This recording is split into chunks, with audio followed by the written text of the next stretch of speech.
Hey y'all, welcome back to my channel. It's your girl Coco, and I'm going to be doing a quick girl chat about the time that I ran from the police, okay? As you can see by the title, it's about to get spicy, honey. So this is new to y'all, but I do have a brand. I have a lifestyle brand that I manage with one of my best friends. It's called Homegirlism. I'll make sure I drop the Instagram below in the description, so make sure y'all follow my brand page, Homegirlism, at Homegirlism. Homegirlism is a brand that my best friend and I created about 4 or 5 years ago for the women, by the women. By no means is it a women feminist group, but it's more so just like a bad bitch reminder. Like, I feel like as females, there's times where we like can be in our feelings, and sometimes we're not always feeling ourselves. And so I wanted to create a brand that was kind of like that daily affirmation for all the baddies out there. So fast forward to the story. So one evening, I think it was the night of the Drake and Future concert. And if you didn't know, I'm from the Bay Area. So whenever people used to come perform in the Bay Area, we don't have an arena in San Francisco, so they would go to the Oracle in Oakland.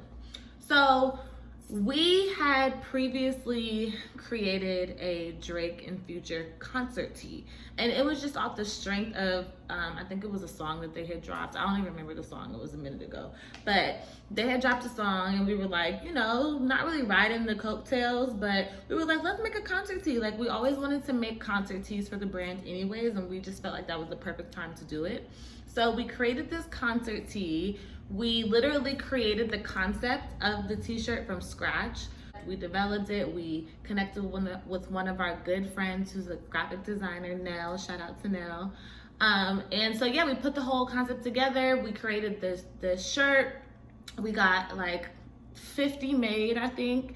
And this was really just us being driven by wanting to succeed. We was pushing them on Instagram. We were dropping them off. Like, we were really trying to, push these shirts. So we took advantage of the concert being at the Oracle. I mean, who wouldn't? Like, we were just taking advantage of things at this point. Like, seize the opportunity, right? Carpe diem, okay?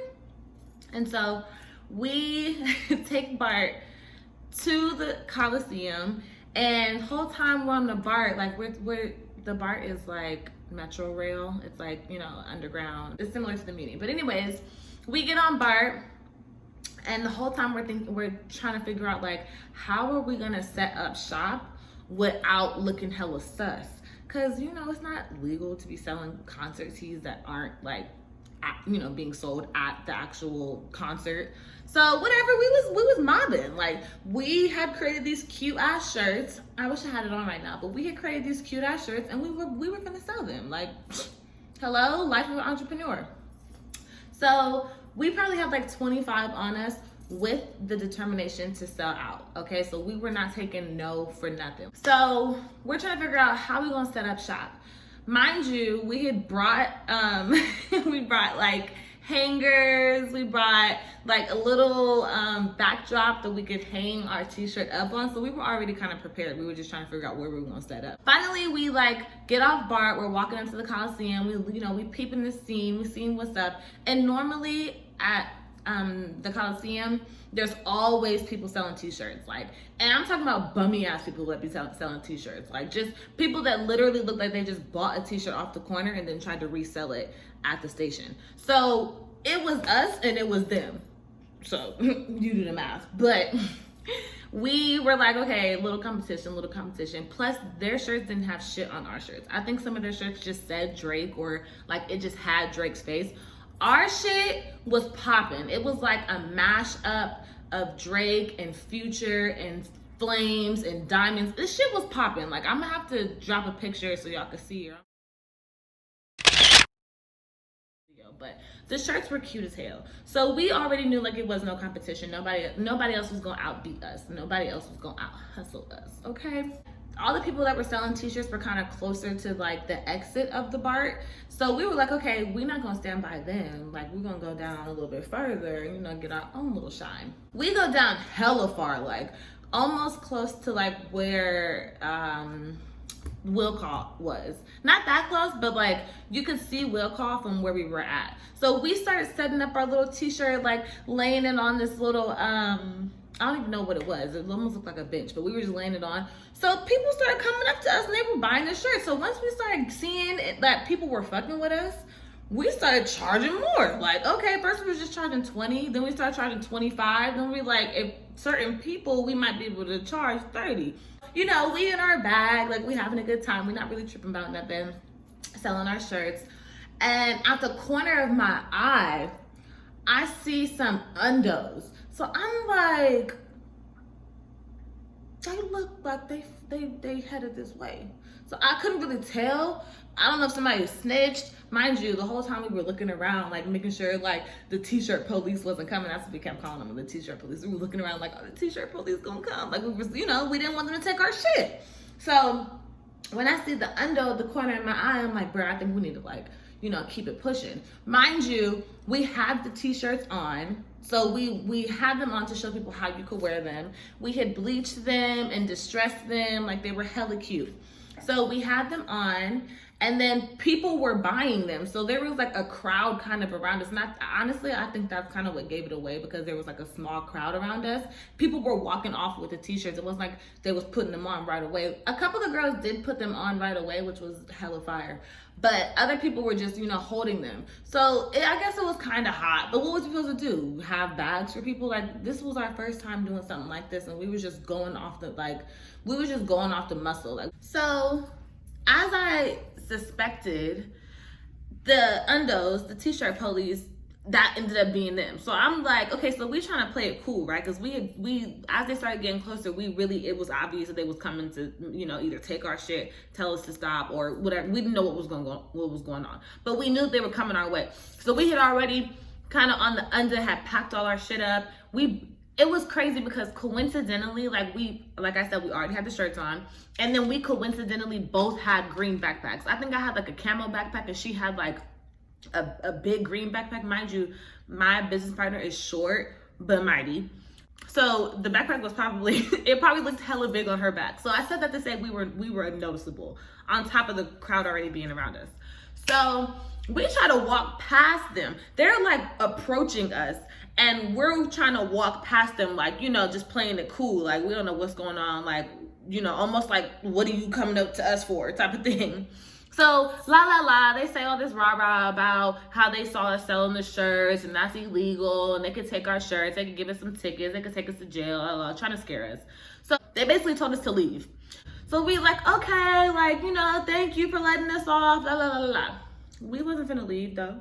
We still had some shirts to sell. And like I said, we were determined to sell all the shirts that we came with. Cause we were like, we were putting our money up front for this stuff. Still to this day, still putting our money up front. So in my head, I'm like, and in her head, we not finna just leave. Like, we need to sell these shirts. We spent money, we gonna sell these shirts. And we was already getting money, so we was like, we finna finish selling these motherfuckers. They walked off, like towards Will Call. We're walking away because we told them we was gonna leave.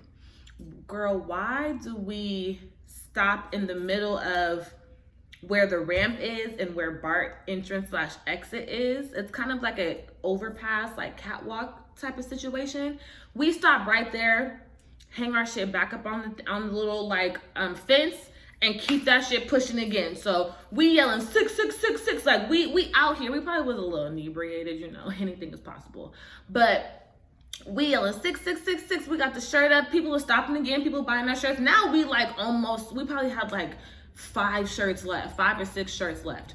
So my homegirl, she's like, business partner homegirl, she's like, she used the bathroom, she had to take a piss. Mind you, there's no restrooms, and any restroom that is available is for the homeless. So she goes to handle her business, and she's like, you know, just watch out, like make sure you looking around, la la la. I gets to being back in my bag. People walking up, couples are coming, they getting their matching shirts, females is talking to us, or talking to me. I'm chopping it up about the brand. Mind you, I also had a t-shirt, like I said, I had a t-shirt hanging up on the fence. So I'm chatting up about the brand, I'm handing out business cards, like, you know, I'm chopping it up. Next thing you know, the same ass t-shirt police pull up as, I almost thought they was a motherfucking customer. I'm looking at them like, oh shit. Had the t-shirts hanging out the bag. Like it was bad. I was caught, like red-handed, caught. So now I'm like literally trying to say anything. I'm like, I don't even remember what the hell I said. I don't know. I probably was trying to be cute and say some shit because it was two men. So I have no idea. So as I'm trying to get out of the situation, I'm like talking and trying to put the shirts back in the bag. Like, no, the officer's saying like, we stopped you already. People have told us that 2 girls with green backpacks are selling t-shirts and this is copyright infringement. And do you know, Drake? Do you know Future to be having their shirt, their face on your shirt? Do you know they could sue you if they find this? I'm like, now these niggas are saying any fucking thing because yeah, they probably could, but if they did, I was just gonna try to work with them. In my head, I was thinking, in a perfect world, one of Drake's or Future's people would have seen our shirt. And they would have came to find us. And I would have mapped their ass into a motherfucking sponsorship, partnership, some kind of deal. So I was actually hoping that happened. So when the cop was saying t-shirt police, mind you, because these wasn't even real cops. So I think that's why we were just looking at them like, the fuck? Because like, you didn't have no gun, you don't have no taser, you don't have no pepper spray, you don't have no flashlight. Are you a volunteer? So I was already like, okay, whatever, with the okie doke, like, okay, whatever. So we going back and forth. I'm trying to put the t-shirts in the bag. They're trying to take the t-shirts from me. So it wasn't really like a scuffle, but I'm definitely like not trying to give up the t-shirts. That would have been me. That would have been us just losing money. So this is happening. So then my business partner comes back from, handling her business, and she starts putting the shirts into the bag hella quick, literally grabs me up, and we just walk off. Like, I don't know how she just swooped up and we just walked off and they didn't say shit. Like, I don't know how that successfully happened, because she smoothly just walked up to me and was like, okay, we're leaving. And then we just walked off. Like, and I was like, thank God you came, friend, because they were trying to take the shirts. I think they took like 1 or 2, but whatever. We got most of the shirts back. So our dumbasses, well, I wouldn't even say we were dumb, because like I said, we was just really trying to hustle and get our t-shirts off and get our brand exposure. So why do we sit our asses down right in front of the BART station on the stairs? So if you're familiar with the Coliseum, when you get off the BART, to get to the ramp that leads to the Coliseum, you have to go up these like couple sets of stairs to go to the overpass. We sit our asses down right there on the steps. Now, at this point, this is when we really fucked up, because the BART police were in front of us. So they walk up in front of us.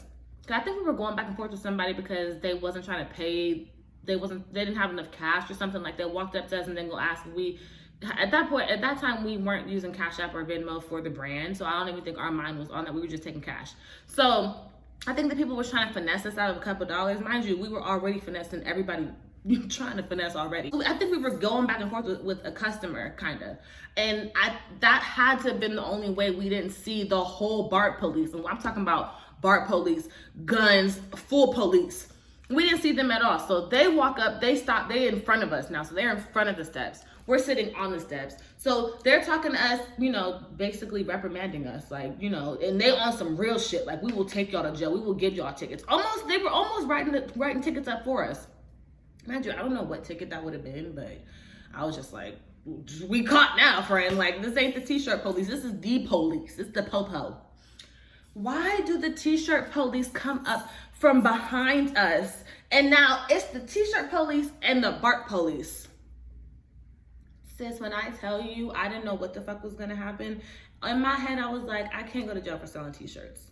Like, all these bums up here selling t-shirts, and y'all's pressed about what we got going on. That's how I knew it wasn't nothing but the devil. Because it was so many other men selling t-shirts, bummy ass men. Mind you, they didn't set up shop how we did, and people weren't buying them off of them the way they was buying off of us.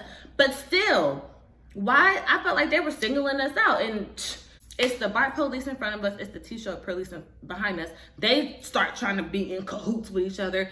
Somehow, we ended up finessing the BART police by telling them we had a permit to sell, but we didn't have it on us.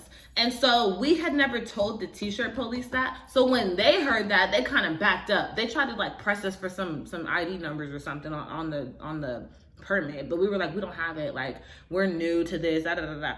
So I halfway knew, like, okay, we good, bro. Like, we damn near good. So then the bar police, they're like, okay, like, you guys just have to leave. We're gonna wait to watch you guys get on the bar. So yes, we ended up getting all of our, we didn't have to give up no coins, no shirts, and we got to, you know, shit on the t-shirt police because we quieted that ass up. But I just knew from that moment that our brand was gonna thrive. After all of that happened to us, literally us getting chased down by the t-shirt police, finessing them 3 times, then finessing the bar police, and still making our coin, damn near selling out of our t-shirts. One other thing that really had me hyped after that whole situation was just, I had time to reflect while we were on the bar. And I was just sitting there just thanking God, because I'm like, God's the one that gave us this vision. And it just felt so good to say you're gonna do something, do it, and then over exceed.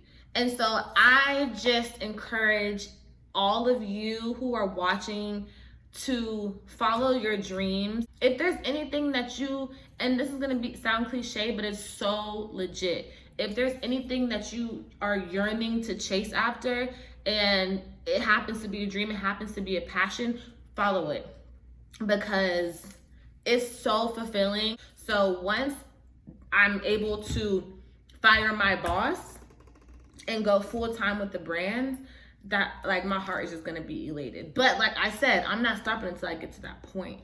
And so I just encourage all of you guys, if you have a dream, follow it, because it is so rewarding. And you know, you have to put in work. It ain't gonna be easy. You're gonna be getting chased down by the devil, but you just gotta keep pushing forward, okay? So I hope you guys enjoyed this story time. Follow me on Instagram at Cocaina. Follow my brand page on Instagram at Homegirlism. And let me know, let me know on Instagram what other story times you guys want to hear, or, you know, some get ready with me topics. Any of that, just tap in, okay? Pretty girls, tap in. You're